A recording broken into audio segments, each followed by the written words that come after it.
How Bruce Lee reconciled his Wing Chun roots with the development of Jeet Kune Do. There is a version of this story that gets told all the time, and it goes something like this.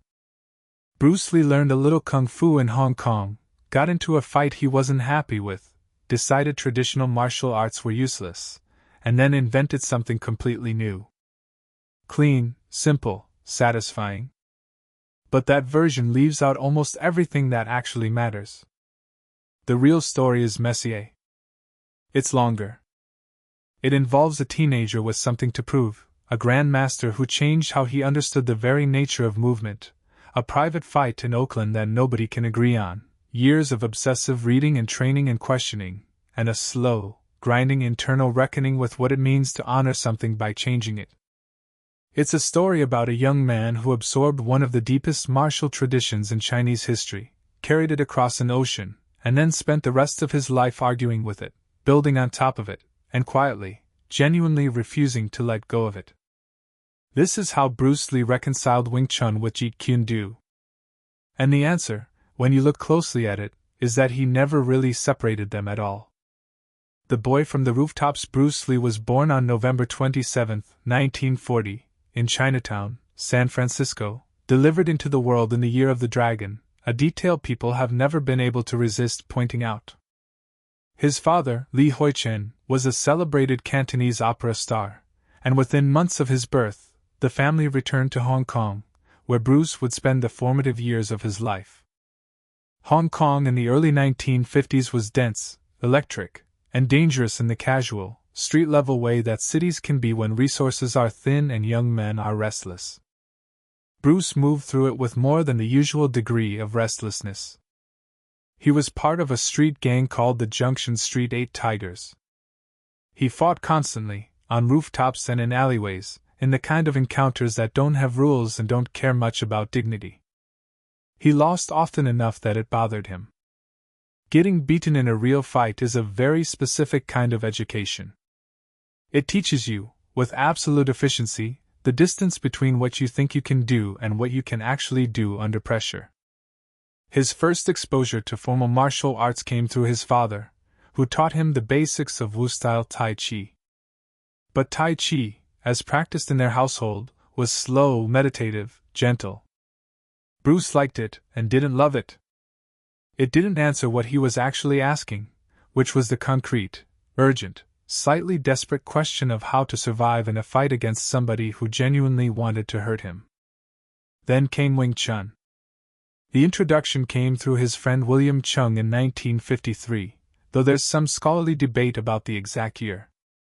What's clear is that Bruce was somewhere between 13 and 16 when he first walked into a room where a quiet, composed man named IP Man was teaching a fighting system that would rewrite everything Bruce thought he understood about combat. He was looking for a weapon. He found something far more complicated. The school on Tat Street. IP Man, also written Yip Man, was not a large man. He was not physically imposing in any way that immediately announced itself. What he was, to anyone who paid attention, was precise. He moved with a kind of economy that felt almost offensive in how little effort it appeared to require. Born in 1893 in Foshan, in Guangdong Province, he had been learning Wing Chun since childhood, first under Chan Washun and later under Liang Bic, and by the time Bruce found his school in Hong Kong he was already in his late 50s and had spent half a century internalizing a system that the rest of the martial arts world barely knew existed.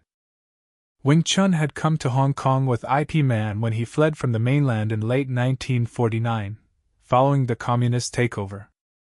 He had been a police colonel under the nationalist government, and staying was not a reasonable option.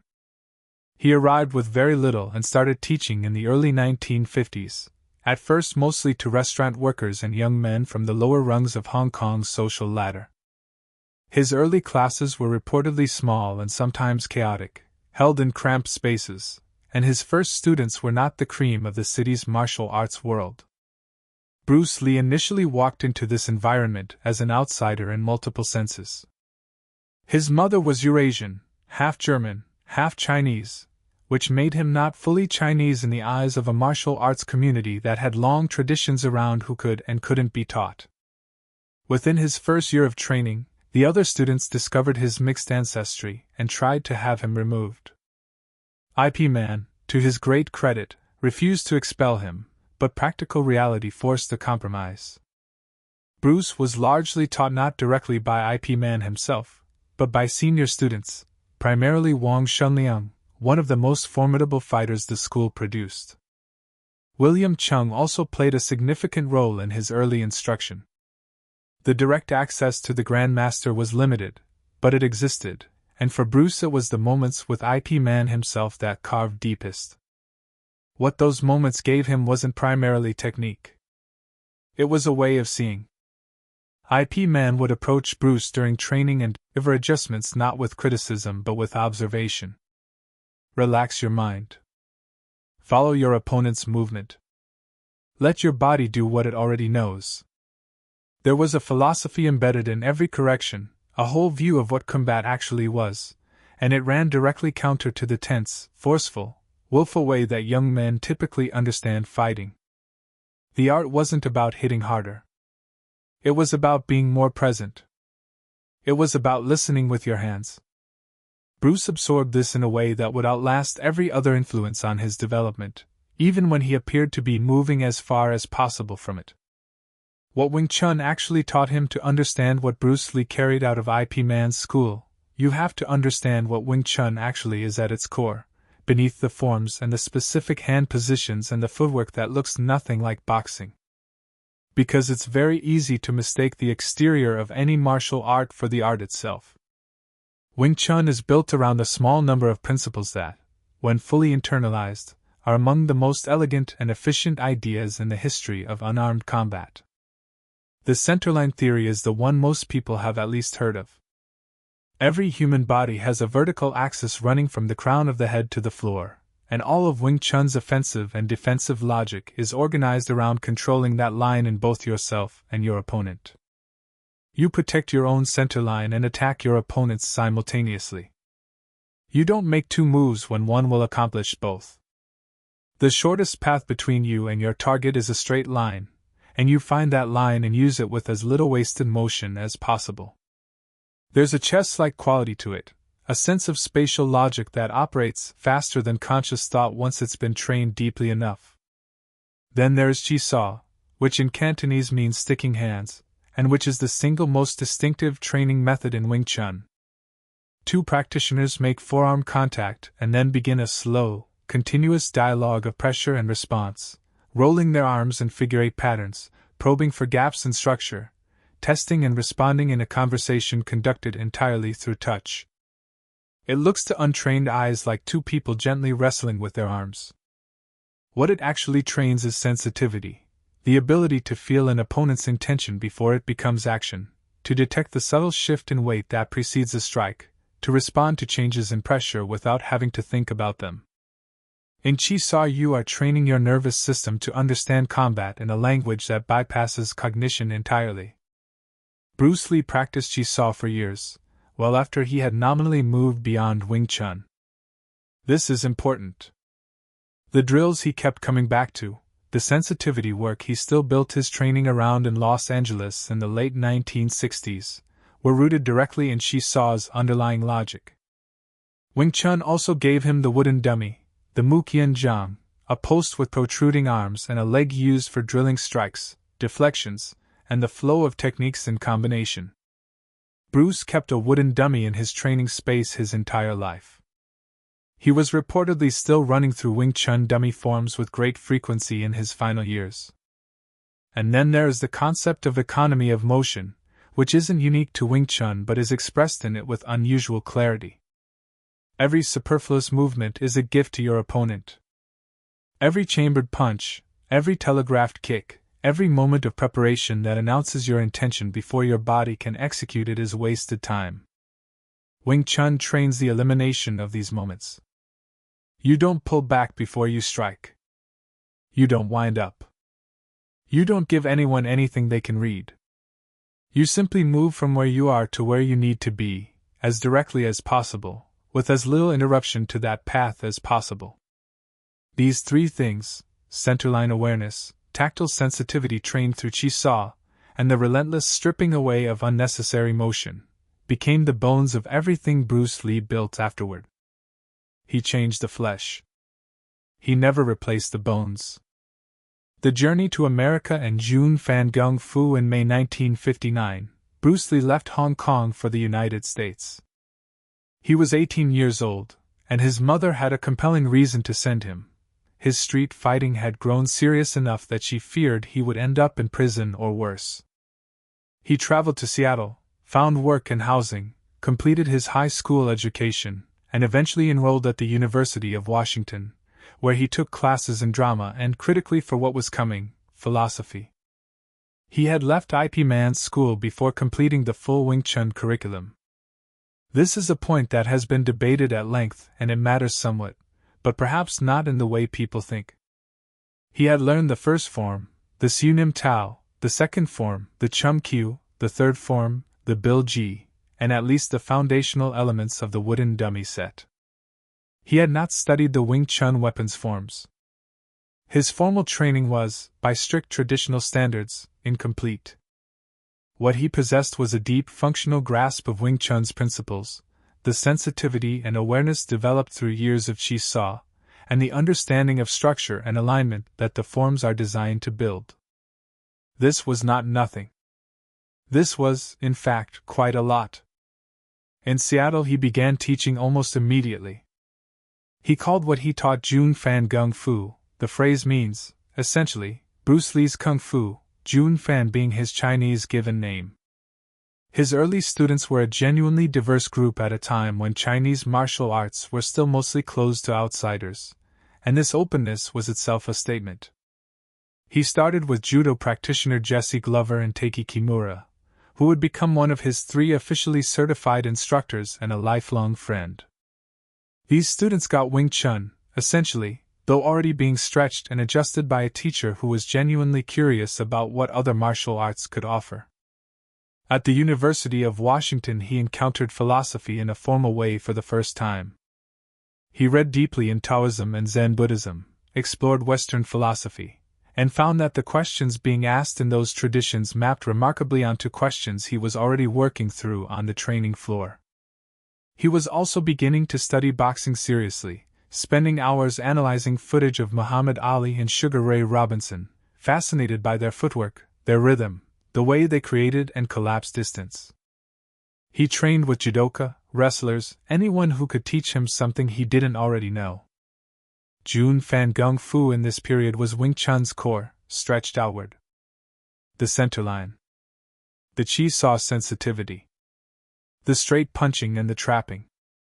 But with kicks drawn from northern Chinese styles to address Wing Chun's acknowledged limitation at long range.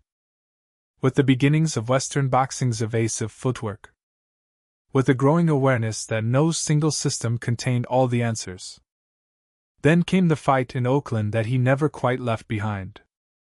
The night in Oakland, 1964. In the autumn of 1964, in a small martial arts studio on Broadway Avenue in Oakland, California, Bruce Lee fought a martial artist named Wong Jackman behind closed doors with 7 people present. Almost everything about this event is disputed. The reasons for the fight, the outcome, how long it lasted, who initiated it, all of it remains genuinely contested 50 years later, with multiple participants providing conflicting accounts that have never been fully reconciled. What cannot be disputed is that the fight happened, that both men were in their early 20s and operating at genuinely high levels of martial arts skill, and that it changed Bruce Lee in ways that reverberated through the rest of his life. The background involved tensions that had been building in the Bay Area's Chinese martial arts community for months. Bruce had been making demonstrations, delivering sharp lectures about traditional Chinese martial arts, calling out what he saw as their rigidity and impracticality. He had been teaching non-Chinese students, which violated long-standing customs that many in the community took seriously. He had, by some accounts, publicly claimed he could defeat any martial artist in San Francisco. Whether this is precisely accurate or a compressed version of more general boasting, the community's patience with the young, loud, highly confident instructor from Hong Kong had run out. Wang Jackman was a skilled martial artist trained in northern Shaolin, Xingdiaquan, and Taijiquan, with a reputation of his own. What actually happened when the two of them squared off depends entirely on who you ask. Bruce's wife Linda, who was present, said the fight lasted about 3 minutes and that Bruce won decisively. Wang himself, in the account he published in the Chinese Pacific Weekly shortly afterward, described a much longer fight, somewhere between 20 and 25 minutes, and suggested it ended inconclusively when both men were exhausted. The only other confirmed eyewitness, Tai Chi instructor William Chun, sided broadly with Wang's account. What Bruce himself said about it is perhaps the most revealing thing. In a later interview with Black Belt magazine, he described a fight with a kung fu practitioner in San Francisco where his opponent turned and ran, and he chased him, and his hands began to swell from striking the back of the man's head. He said, "Right then I realized Wing Chun was not too practical and began to alter my way of fighting." That self-assessment is striking in its honesty. He wasn't claiming he'd lost. He was saying that even in a fight he'd apparently won, he performed below what he expected of himself. The system hadn't given him the fluency under pressure that he thought years of training should have produced. He had reverted to something effortful, something willful, something that exhausted him. And that gap between the ideal of Wing Chun and what he had actually experienced in the heat of the moment became a wound he spent years trying to close, and then a door he decided to walk through. The reckoning with tradition. The 2 or 3 years following the Oakland fight were a period of intense self-examination for Bruce Lee, and it wasn't quiet. He was vocal about his conclusions, sometimes in ways that made enemies faster than they were probably necessary. He had described traditional Chinese martial arts in public as a classical mess. He had called certain approaches to training dry land swimming, meaning that you could practice forms all day long and still be useless when an actual unpredictable human being tried to hurt you. He gave a presentation at the 1964 Long Beach International Karate Championships that multiple witnesses described as less a demonstration than an indictment. He got up in front of an international crowd that included masters and senior practitioners from multiple traditions and essentially told them their methods didn't work. One witness recalled him saying he was just trashing people. That may be overstated, but the critique was real and it was pointed. The traditional martial arts community was not pleased, and they were not entirely wrong to take offense. Bruce had not completed a full course of study in any classical system. He was 23 years old.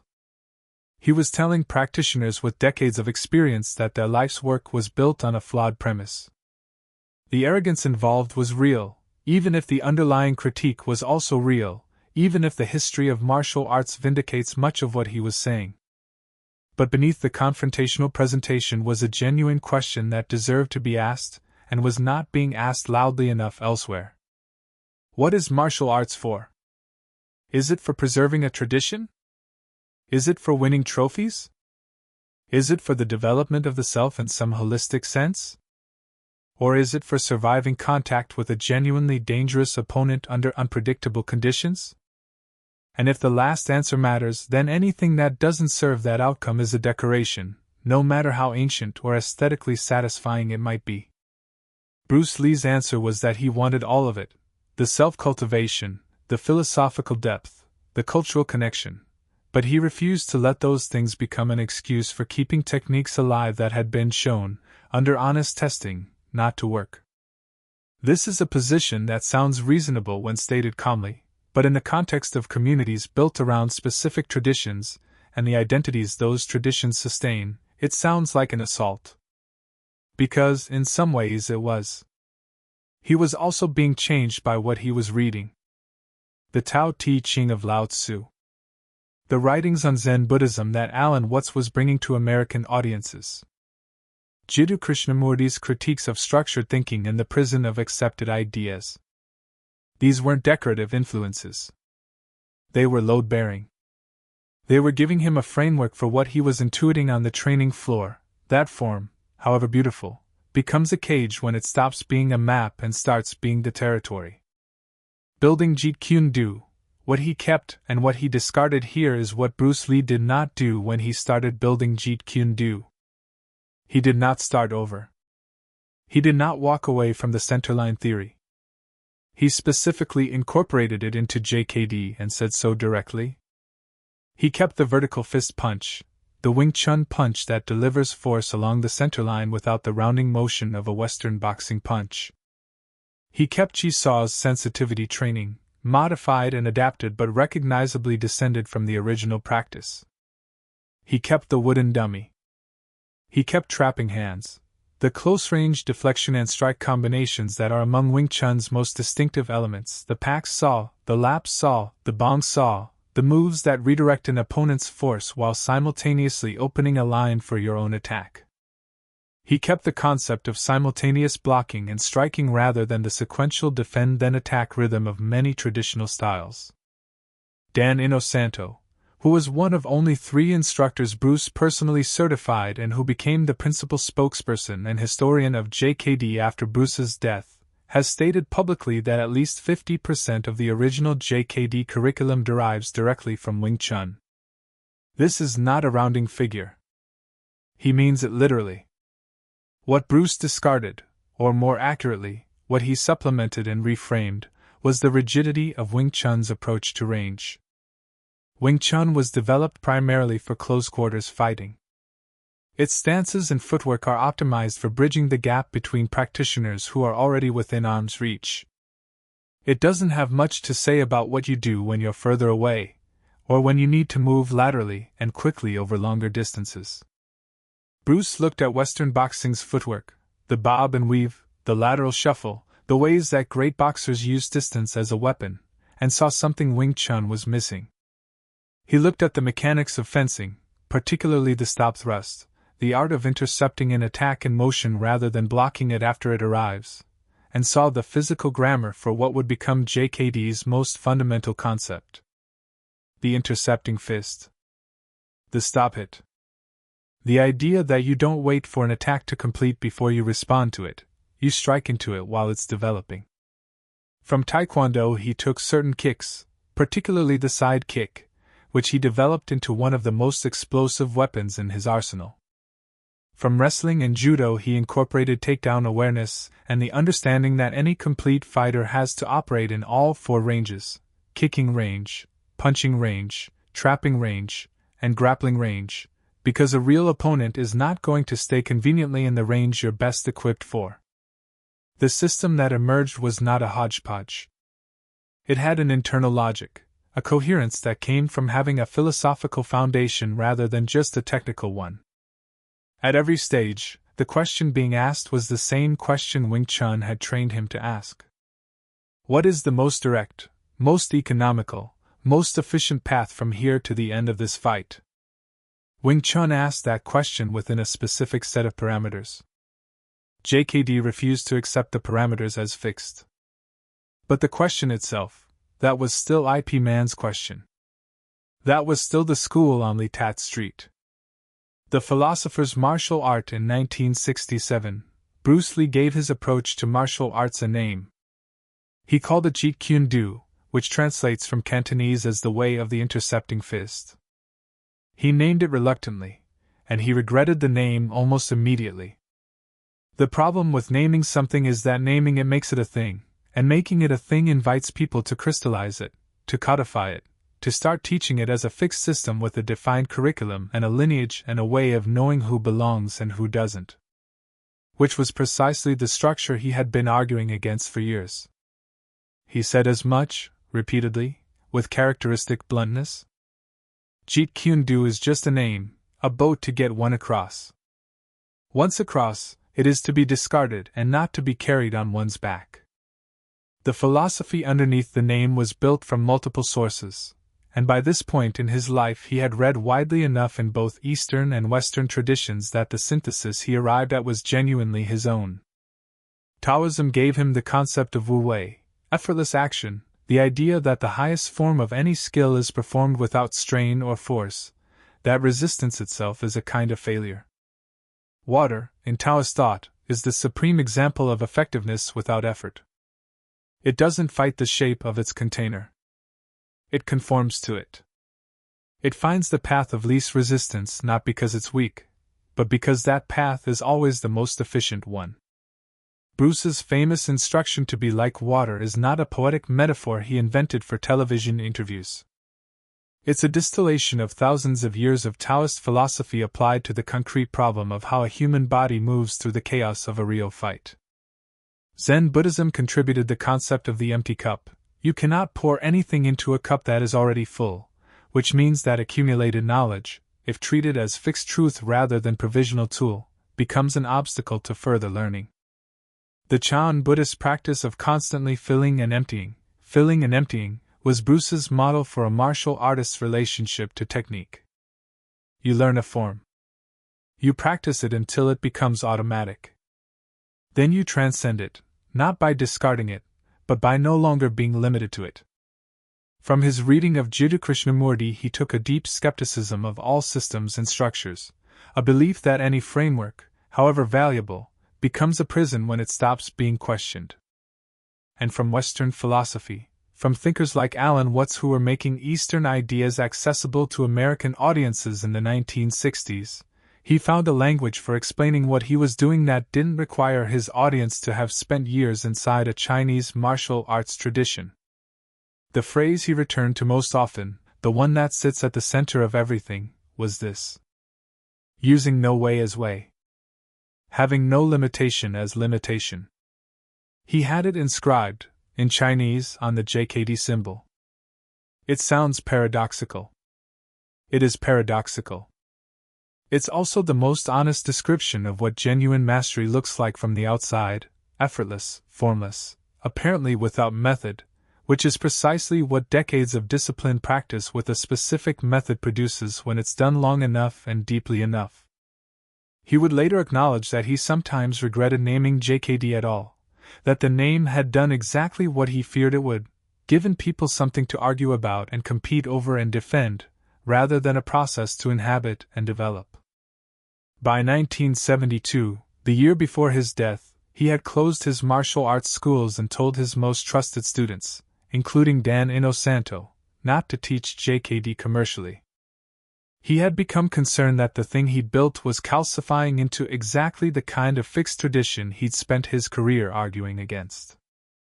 The Reconciliation, River and Spring. There is a version of Bruce Lee that the traditional martial arts world has sometimes portrayed as a betrayer of his roots, a man who took what Wing Chun gave him and then turned around and dismissed it, used it as a launching pad and left it behind without proper acknowledgement. This version is not supported by the evidence. The evidence shows something more nuanced and, when you sit with it, more moving. Bruce never stopped drilling Wing Chun forms.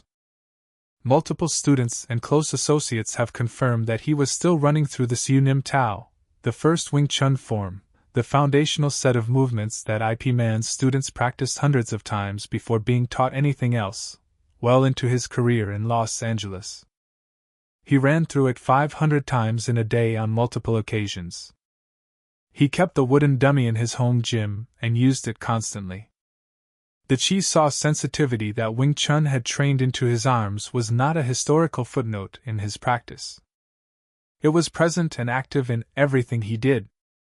What he was doing was not abandoning Wing Chun. What he was doing was asking it to do something it hadn't been designed to do. He was asking it to be a foundation rather than a ceiling, and in doing so, he was honoring it in the deepest possible way, by treating its principles as true enough to build on rather than fragile enough to require protection from questioning. The relationship he maintained with IP Man, right up to the Grandmaster's death in December 1972, tells its own story. IP Man died of laryngeal cancer in Hong Kong, 7 months before Bruce died of cerebral edema in the same city. During the 1960s, while Bruce was building his schools in America and developing JKD and becoming the most controversial figure in martial arts, there is no evidence of a break or estrangement between them. IP Man kept a photograph of Bruce in his home. Bruce spoke of him throughout his career with respect and affection. He told students repeatedly that what IP Man had given him was not a set of techniques but a way of seeing, and that you could build new techniques forever, as long as you understood what you were building them on. In one interview, he described Ip Man's core lesson as the principle of gentleness, the art of responding to an opponent's energy without opposing it, of redirecting rather than blocking, of using what comes toward you rather than fighting it. This is Wing Chun's deepest teaching, and it is also, if you follow the logic far enough, the entire philosophical foundation of Jeet Kune Do. The connection is not incidental. It is structural. There is something in the way Bruce described this that sounds less like a student explaining his master's teaching and more like a man trying to articulate something that changed the way he understood the world.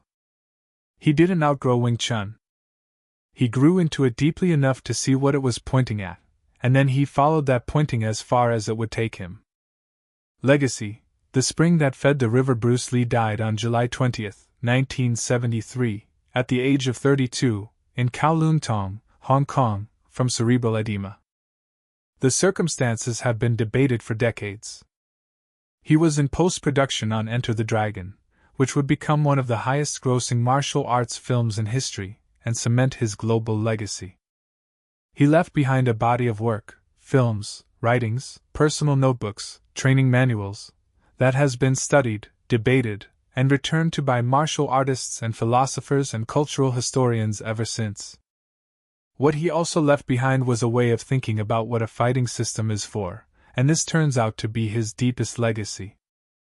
Dan Inosanto, who trained with Bruce throughout the 1960s and continues to teach and train in his 80s, has said publicly that Wing Chun forms the nucleus of JKD, not 50% of it in the sense that you could remove the other half and still have something, but 50% in the sense that the foundations and core principles are Wing Chun's, and everything built on them makes sense only in relation to them. He was there. He watched the development firsthand. He knew both what Bruce kept and why. The impact of JKD's philosophy on modern combat sports has been enormous and largely unattributed. The entire conceptual framework of mixed martial arts, the idea that a complete fighter must be functional at all ranges, that no single style addresses every scenario, that the best fighters absorb what works and discard what doesn't, is the philosophy Bruce Lee was articulating in the mid-1960s, decades before the UFC existed. Dana White, who has run the UFC for over 2 decades, has called Bruce Lee the father of mixed martial arts on multiple occasions. Georges St-Pierre, one of the greatest welterweight champions in UFC history, has described Bruce Lee as a fundamental influence on how he understood martial arts training. Former middleweight champion Anderson Silva has said the same. John Jones, who may be the most physically complete fighter the sport has ever produced, uses the oblique kick, the JKD stop kick, the Jeet Tech, as one of his signature weapons. These are all rivers that run back to the same spring. Bruce Lee's great argument with the martial arts world was never really about Wing Chun specifically. It was about the relationship between tradition and living reality, about what it means to honor something you've inherited, whether you honor it by preserving it unchanged or by understanding it deeply enough to let it grow. He came down firmly, consistently, and without apology on the side of growth. But he always knew where the water came from. The center line. The chi saw. The wooden dummy. The siu nim tao. Ip Man's hands correcting his structure in a small room in Hong Kong when he was a teenager who was fighting in the streets and looking for something real. These things were in his arms every time he moved. They were in the JKD that his students carried forward. They are in the martial arts philosophy that is still shaping how fighters train and think about combat today, half a century after he left. The river carves the canyon. But the mountain is where the water starts. And if you found this story worth sitting with, if the history here, the real history behind one of the most misunderstood figures in martial arts, is the kind of thing you want more of, then please consider subscribing to the channel, and leave a like on this video so that more people can find their way to it. There's a lot more where this came from, and the stories that don't get told simply because no one bothered to look into them are often the ones that matter most.